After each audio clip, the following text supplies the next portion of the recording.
আসসালামু আলাইকুম, শিখি শিখাই চ্যানেলে আপনাদেরকে স্বাগতম। আজকের এই ভিডিওতে আমি আপনাদেরকে দেখাবো যে কিভাবে ইপিএস ফাইল ড্রিমস টাইমে আপলোড করতে হয়। এর আগে হয়তোবা ফাইল জিলা দিয়ে দেখানো হয়েছে, আজকে সরাসরি ওয়েবসাইট থেকে কিভাবে আপলোড করতে হয় সেটা দেখানো হবে। তো শুরু করার আগে আপনাদেরকে একটা গুড নিউজ দেওয়ার আছে, সেটা হচ্ছে শিখি শিখাই পরিবার এখন 500 সাবস্ক্রাইবার এর পরিবার। আপনাদের সহযোগিতা এটা সম্ভব হয়েছে। আপনাদের এই সহযোগিতা যদি আপনারা কন্টিনিউ করেন তো ইনশাল্লাহ খুব শীঘ্রই 1000 সাবস্ক্রাইবার আমরা কমপ্লিট করব। তো গতকালকে আমাকে ইমেল করা হয়েছে এই বিষয়ে আপনাদেরকে জানানোর জন্য। তো এখানে বলা হয়েছে যে আমি যেন সোশ্যাল মিডিয়াতে সবাইকে জানিয়ে দিই যে আমার 500 সাবস্ক্রাইবার হয়ে গেছে। ওকে, তো গুড নিউজ শেয়ার করা হয়ে গেল। এখন আমি আপনাদেরকে যে কারণে ভিডিওটা ক্রিয়েট করছি সেটা দেখাই। Let's come to the point. এখানে আমি এই যে গ্রিন লিভস অ্যাজ ফ্লাওয়ার, এখানে এটা আমি as a EPS file upload করব।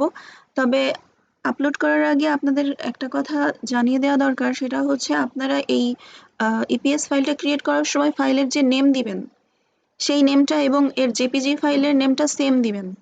অর্থাৎ দুইটা নেম সেম দিয়ে আপলোড করার চেষ্টা করবেন। এখানে আমি আপনাদেরকে ডেমো দেখাই। সাপোজ আমি এই ফাইলটা দিব, তো এটার নাম হচ্ছে গ্রিন লিফি প্যাটার্ন। তো এই green leafy pattern same as EPS ফাইলের বেলাও গ্রিন লিফি প্যাটার্ন দিয়ে সেভ করা আছে, শুধু ফাইল ফরম্যাটটা আলাদা, যে ইপিএস আর একটা হচ্ছে জেপিজি।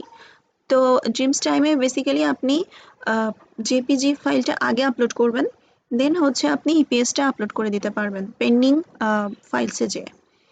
তো আমার অলরেডি এখানে সব কিছু রিকোয়ারমেন্টস দেওয়া হয়ে গেছে।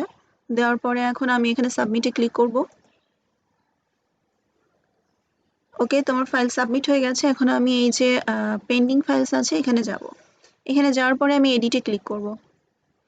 এডিটে ক্লিক করার পরে আমি এখান থেকে দেখেন এডিশন ফরম্যাট ভেক্টর অর র ইফ অ্যাভেলেবল, অর্থাৎ এখানে আমি ক্লিক করব। ক্লিক করার পরে চুজ ফাইলে গিয়ে আমি এখান থেকে চুজ করে নিয়ে আসব। তো এই যে গ্রিন লিফি প্যাটার্ন, এটা সিলেক্ট করব, দেন ওপেন করব। ওপেন করার পরে এটা আপলোড হচ্ছে। আপলোড হওয়ার পরে আবার রিসাবমিট করে দিব। ওকে, আমার আপলোড হয়ে গেছে, দেন আমি রিসাবমিট করে দিলাম।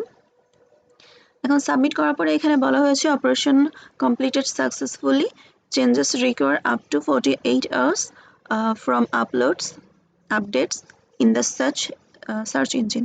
ওকে, তো এটা যখন আপনার অ্যাপ্রুভ হয়ে যাবে তখন আপনার ঠিক এইরকম একটা মেইল আসবে, on additional file was approved.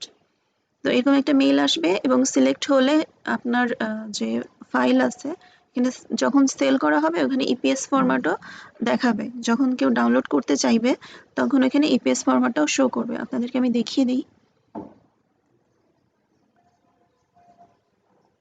এই যে সাপোজ ধরেন আমার এখানে কিছু কিছু ফাইলসের ইপিএস দেওয়া আছে, কিছু কিছু দেওয়া হয়নি, ওগুলো আবার দিতে পারবো। তো সেই ক্ষেত্রে এই দেখেন এখানে বলা হয়েছে ইপিএস। এখানে ইপিএসটা তখনই শো করবে যখন আপনি আপলোড করবেন, ভেক্টর ফাইল আপলোড করবেন। ওকে, তো এটা কি প্রসেস। এরপরেও যদি আপনাদের কোনো প্রশ্ন থাকে অবশ্যই কমেন্ট করতে ভুলবেন না। চ্যানেলে যদি নতুন হয়ে থাকেন অবশ্যই সাবস্ক্রাইব করবেন, লাইক করবেন, শেয়ার করবেন। এতে করে আমাদের মোটিভেশনটা অ্যাক্টিভ থাকে এবং পরবর্তী ভিডিওগুলো তৈরির জন্য উৎসাহ থাকে। আর একটা অ্যানাউন্সমেন্ট আছে, সেটা আগামী নেক্সট ইয়ার অর্থাৎ নিউ ইয়ারে ইনশাল্লাহ প্রত্যেক ফ্রাইডেতে ভিডিও আপলোড করা হবে এই চ্যানেলে ইনশাল্লাহ। ফ্রাইডে বাদেও আপলোড করা হবে, তবে ফ্রাইডেতে রেগুলার বেসিসে আপলোড করার চিন্তা ভাবনা আছে। তো ধন্যবাদ সাথে থাকার জন্য। আর সুন্দর টিউটোরিয়াল নিয়ে আসবো ইনশাল্লাহ। ভালো থাকবেন, আল্লাহ হাফেজ।